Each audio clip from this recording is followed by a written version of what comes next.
Nityanandam, this is Srinitya Tejomayananda Swami. I'm a sannyas disciple of Paramahamsa Sri Nityananda Swamiji. Today I wanted to share about something that's very important because what is prevalent, what is available out there, and it has to do with Saivam. We introduced Adi Saivam as the means, the way to connect and live in accordance with, live in tune with the cosmic principles. The cosmic principles have always existed, as they are as old as and as fresh as existence itself, and you decoding those principles and living in tune with that is the path of Saivam. Now, the Adi Saivam has four parts, not steps, four parts. We have Sariyai, Kiriyai, Yogam, and Jnanam. Sariyai is the life, the way that you approach life on a daily basis, the lifestyle, I can say. And Kriya is the performance, how you engage with, how you connect with, and how you are in tune with the cosmic forces. For example, the deities, how you relate with them, and how you offer the puja. All of that is Kriya. And then there is yoga, which probably doesn't need much of introduction. And then jnana also, which is the wisdom of enlightenment. Now, the problem starts when people start identifying these as steps. Steps would actually inherently mean that you'll have to go to step 2 only after you complete step 1. And that is not the case here. It is a complete offering. It is a complete experience. You cannot separate that and say that I will have this, but I will not have that. Which is unfortunately what happens with many people trying a different approach. They may do it for their own personal gain because it suits their agenda, which is another thing, that there is actually another agenda in this whole path. But still, the separation of the parts of Saivam is actually quite dangerous, because what happens is, let's say we have people who say, I don't need Sariya, I don't need Kriya, I only will take the yoga and Jnana. I just need to practice yoga, I just need to do it so that I can attain the enlightenment experience, the enlightenment itself.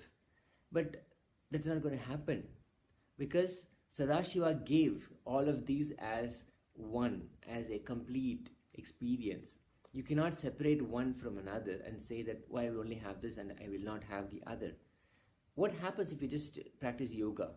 It will be, yes, obviously it will give its own benefits, but the ultimate goal, the ultimate destination is not reached, because it becomes quite a dry experience. Yes, you may excel in how the body and how you connect with the body and connect the body with oneness, but that doesn't give you the complete experience. For example, the inspiration, the initiation, and the intelligence that have to happen for you to reach that enlightenment experience have to all come together through all these four parts. If you take one, then along the path, there is every possibility that the experience becomes dry for the seeker, and they either drop, or they decide, or they come to the conclusion that this enlightenment is either not possible, or it is not for me, or so many different things.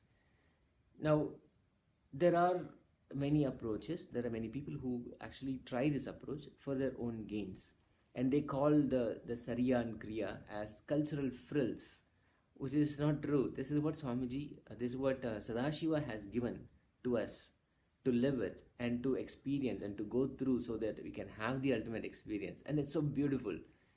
But just so that they can have personal gain, people choosing not to include all of them, being all inclusive, having the whole experience, is quite dangerous.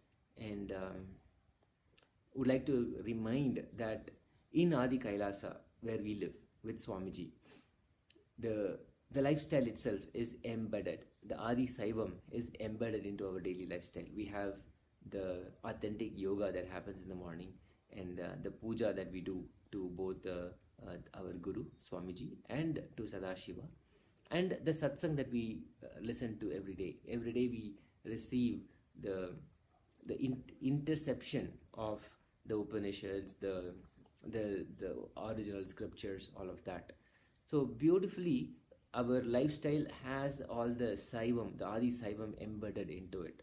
So just by us practicing, or just by somebody living here, they can reach that path of enlightenment. It is not something extra that you do. You just live here and then you do whatever you want. But then, in the sense, you do whatever work that you want to do or whatever service that you want to do.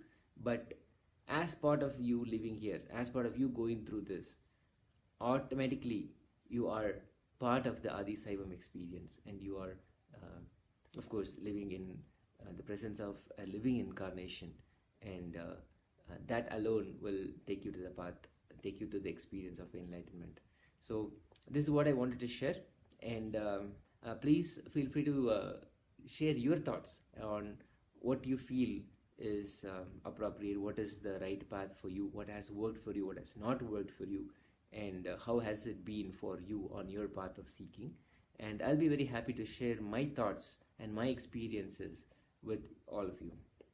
If you have any questions also, please feel free to use the comment section, and please do subscribe so we can continue this dialogue and we can talk about more things, more aspects of the same experience. Thank you for watching. I'll talk to you again. Nityananda.